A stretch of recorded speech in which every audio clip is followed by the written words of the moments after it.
अस्सलाम वालेकुम। इस वीडियो में हम सूडोमोनास की बात करेंगे। Most importantly Pseudomonas aeruginosa, it is again one of the most important bacteria, क्योंकि बहुत से तरह की ये हॉस्पिटल एक्वायर्ड इन्फेक्शन कराता है। और इसके ये है कि ग्राम नेगेटिव ब्रॉड होता है। क्या क्या कराता है? Sepsis, pneumonia, urinary tract infection करा सकता है वो पेशेंट्स में जिनके होस्ट डिफेंसेस लोअर्ड हों। ये chronic lower respiratory tract infection कराता है जिन पेशेंट्स में सिस्टिक फाइब्रोसिस हो।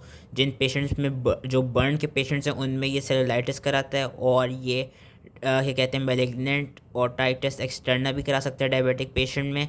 And it's the most common cause of ventilator associated pneumonia. अभी हम आगे पढ़ेंगे और इसके ये कहते हैं क्लिनिकल फाइंडिंग्स। इंपॉर्टेंट पॉइंट्स क्या हैं? ग्राम नेगेटिव रॉड्स हैं, ये एरोबिक होते हैं, ये ग्लूकोज को फर्मेंट नहीं करते, नॉन फर्मेंटर्स होते हैं। और ये ऑक्सीडेज पॉजिटिव होते हैं। इनकी एक और सबसे इंपॉर्टेंट जो इनकी एक एबिलिटी है कि ये वाटर के अंदर ग्रो कर सकते हैं और ये डिसइंफेक्टेंट्स को विदस्टैंड कर सकते हैं। डिसइंफेक्ट करने से ही मरते नहीं है। ये वाटर, जो भी वाटर सोर्स होगी उस पर ये ईजिली ग्रो कर जाएंगे। जो भी एक्वस इन्वायरमेंट होगी वहाँ पर ईजिली ग्रो कर जाएंगे।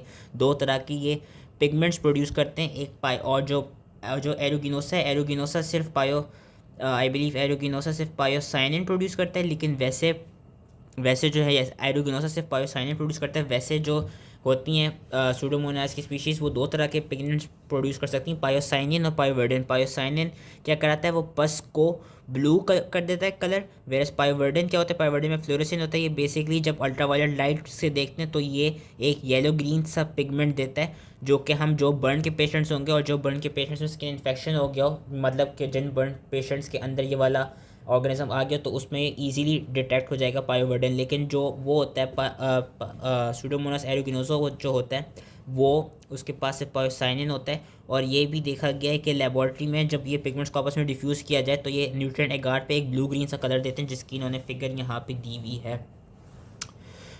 एरोगिनोसा क्या करते हैं? अच्छा, एक और इंपॉर्टेंट प्रॉपर्टी इनके पास कि जो strains of Pseudomonas aeruginosa which are isolated from cystic fibrosis patients have a prominent slime layer which give their colony a very mucoid appearance, and this slime layer mediates adherence of the organism to mucous membrane of the respiratory tract and prevents antibody from binding to the organism. Pathogenesis कैसे होती है कि ये तो chiefly soil और water में found की जाते हैं, लेकिन ये स्किन और मॉइस्ट एरियाज को कॉलोनाइज करते हैं। अपर रेस्पिरेटरी ट्रैक्ट, जो हॉस्पिटल पेशेंट होते हैं उनके अपर रेस्पिरेटरी ट्रैक्ट को कॉलोनाइज करते हैं। इनकी हैबिटेट तो वही है कि यूजली सॉइल और वाटर में होते हैं, लेकिन कभी कभार ये स्किन में भी आपको पाए जा सकते हैं। इस पीछे से जो पीछे समरी में ये लिखा था कि कभी कभी स्किन में भी पाए जा सकते हैं। पीछे इसकी समरी भी अच्छी लिखी हुई है कि ये क्या है कि क्योंकि इनके पास एबिलिटी है कि एक्वा सॉल्यूशन में ग्रो कर सकते हैं, इसलिए ये क्या करते हैं, ये जो एनेस्थेटिक इक्विपमेंट होते हैं या जो इंट्रावीनस फ्लूइड होते हैं या इवन जो डिस्टिल्ड वाटर होते हैं वहाँ पे जाके ईजिली कॉन्टेमिनेट कर सकते हैं उसको। और ये किन किन पेशेंट्स में ज़्यादा ईजिली इन्फेक्ट कर देंगे? They will cause infections in hospitalize patient, especially दोस्त जिनको बर्न्स हुए में हो।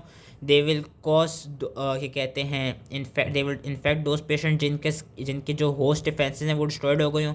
वो पेशेंट्स जिनमें क्रॉनिक रेस्पिरेटरी डिजीज जैसे सिस्टिक फाइब्रोसिस, वो पेशेंट्स वो जो इम्यूनोसप्रेस्ड हों, वो पेशेंट जिनमें neutrophil count less than 500 microlitre हो, वो पेशेंट जिनमें इंडवेलिंग कैरेक्टर्स लगे हो, या वो पेशेंट जिनमें नॉर्मल क्लियरेंस के मैकेनिज्म इम्पेयर्ड हो। इन सब तरह के पेशेंट में ये ईजिली क्या कर सकते हैं? उनको इन्फेक्ट कर सकते हैं, उनके अंदर कॉलोनाइज कर सकते हैं। उनके वेरुलेंस फैक्टर क्या होते हैं? एंडोटॉक्सिन, एक्सोटॉक्सिन और एंजाइम्स। एंडोटॉक्सिन से रिलेटेड क्या होते हैं? वही नॉर्मल सेप्सिस और सेप्टिक शॉक होता है।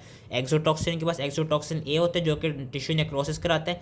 और किस मैकेनिज्म से कराते हैं? बेसिकली जिस तरह डिफ्थीरिया का टॉक्सिन होता है, ये भी क्या करते हैं कि ये जो यूकैरियोटिक प्रोटीन सिंथेसिस है उसको इनहिबिट कर देते हैं बाय क्या कहते हैं, by ADP ribosylation of elongation factor 2। और पास एंजाइम्स कौन से होते हैं? इलास्टेस होते हैं और प्रोटीएसिस होता है। और जो पायोसाइनिन होता है वो क्या कराता है? वो सीलिया को डैमेज कर देता है और रेस्पिरेटरी ट्रैक्ट के म्यूकोजल सेल्स को भी डैमेज कर देता है। और इनकी एक और जो सबसे जो विरुलेंट की फॉर्म होती है वो वाली फॉर्म होती है जिन स्ट्रेन्स के पास टाइप 3 सेक्रेशन सिस्टम। और टाइप 3 सेक्रेशन सिस्टम में क्या होता है? बेसिकली जो एक्सोटॉक्सिन होता है वो बैक्टीरिया से डायरेक्टली ह्यूमन सेल के अंदर ट्रांसफर हो जाते हैं। तो इस तरह वो करता क्या है? It allows a toxin to avoid neutralizing antibody. और वो ट्रांसपोर्ट कैसे करते हैं कि थ्रू ट्रांसपोर्ट पम्प्स के थ्रू करता है। और उसमें से उसमें से कुछ एक्सो एंजाइम्स आपको ट्रांसपोर्ट होते हैं। जो एक्सो एस होता है वो ज़रा ज़्यादा देखा गया ज़्यादा विरुलेंट होता है, क्योंकि एक्सो एस क्या कराता है कि वो ADP राइबोसाइलेशन ऑफ रेस प्रोटीन करा देता है, जिसकी वजह से साइटोस्केलेटन का डैमेज देखा जाता है। ये कुछ इसके इंपॉर्टेंट पैथोजेनेसिस के पॉइंट थे। क्लिनिकल फाइंडिंग्स क्या मिलती हैं? क्लिनिकल फाइंडिंग्स हमें ये मिलती हैं कि ये UTI कॉज कराता है, नुमोनिया कॉज कराता है, स्पेशली उन पेशेंट में जिनको सिस्टिक फाइब्रोसिस हुआ वो, जो बर्न्स के पेशेंट हो उनमें वूंड इन्फेक्शन कराता है। हॉस्पिटल अक्वायर्ड नुमोनिया करा सकते हैं, स्पेशली इन दोस्त पेशेंट जिनको मैकेनिकल वेंटिलेटर लगा हुआ, और इन्हीं साइड से ये फिर ब्लड के अंदर एंटर होकर सेप्सिस कराता है। और ये क्या करते हैं, यहाँ स्किन में जाके स्किन में स्प्रेड होकर ये एक ब्लैक नेक्रोटिक लीजन कराते हैं, जिसका नाम क्या होता है? एक्थिमा गैंग्रीनोसम। और इसकी उन्होंने यहाँ पे फिगर भी दिखाई हुई, ये है एक एक्थिमा गैंग्रीनोसम। उसके अलावा ये इंट्रावीनस ड्रग यूजेस में एंडोकार्डाइटिस कॉज करा सकता है। और वो लोग जो स्विमिंग पूल ज़्यादा यूज़ करते हैं या जो हॉट टब्स में ज़्यादा रहते हैं, अगर तो उनकी स्विमिंग पूल या हॉट टब इस सूडोमोनास के साथ वो हो कंटेमिनेटेड हो, तो उन लोगों में क्या कराएगा? सिवियर एक्सटर्नल ओटाइटिस कराएगा, स्किन लीजन कराएगा जिस तरह फोलिकुलाइटिस, या अगर हॉट टब ज़्यादा कोई बंदा यूज़ करता हो और वो सही से क्लोरीनेटेड वाटर ना हो, तो उसमें हॉट टब फोलिकुलाइटिस वो कराएगा। It is also most common cause of osteomyelitis of foot in those who sustain puncture wounds through the soles of gym shoes. और ये जो लोग कॉर्नियल लेंस जो लोग कॉन्टैक्ट लेंसेज यूज़ करते हैं, अगर वो कंटेमिनेट हो गई तो उनमें कॉर्नियल इन्फेक्शन भी करा सकते हैं। तो इस तरह देख सकते हैं कि बहुत सी तरह की डिजीज़ कराते हैं। लैब डायग्नोसिस की क्या? लैब डायग्नोसिस की ये है कि ये नॉन लैक्टोज फर्मेंटेड हैं। तो नॉन लैक्टोज फर्मेंटिंग कॉलोनीज देता है मैकोनकीज, और EMB एगार में ऑक्सीडेज पॉजिटिव है, और TSI एगार में ये एल्कलाइन स्लांट और एल्कलाइन बट देते हैं क्योंकि ग्लूकोज को फर्मेंट नहीं कर रहे। और इनका न्यूट्रिएंट एगार में ये ब्लू ग्रीन सा क्या कहते हैं पिगमेंट, ब्लू ग्रीन पिगमेंट देते हैं न्यूट्रिएंट एगार में, और एक फ्रूटी अरोमा होता है इनका।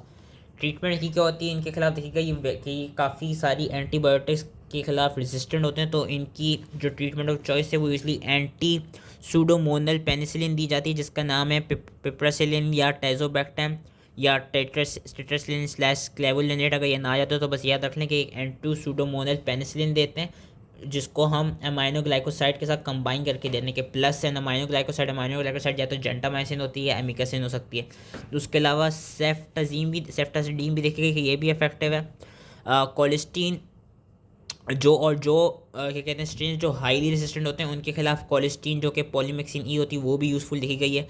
और UTI के पेशेंट्स में सिप्रोफ्लॉक्सेसिन ट्रीटमेंट के लिए दी जाती है। प्रिवेंशन की कैसे होती है? प्रिवेंशन की ऐसे हो सकती है कि न्यूट्रोफिल काउंट आपका अबव 500 माइक्रोलीटर, जो इनड्वेलिंग कैथेटर्स हैं उनको प्रॉम्प्टली रिमूव कर दिया जाए, जो बर्न के पेशेंट हैं उनकी स्पेशल केयर की जाए, और also by taking other similar measures to limit infection in patient with reduced host defence. जिनके होस्ट डिफेंस रिड्यूस्ड है उनकी भी सही से केयर टेकन की जाए।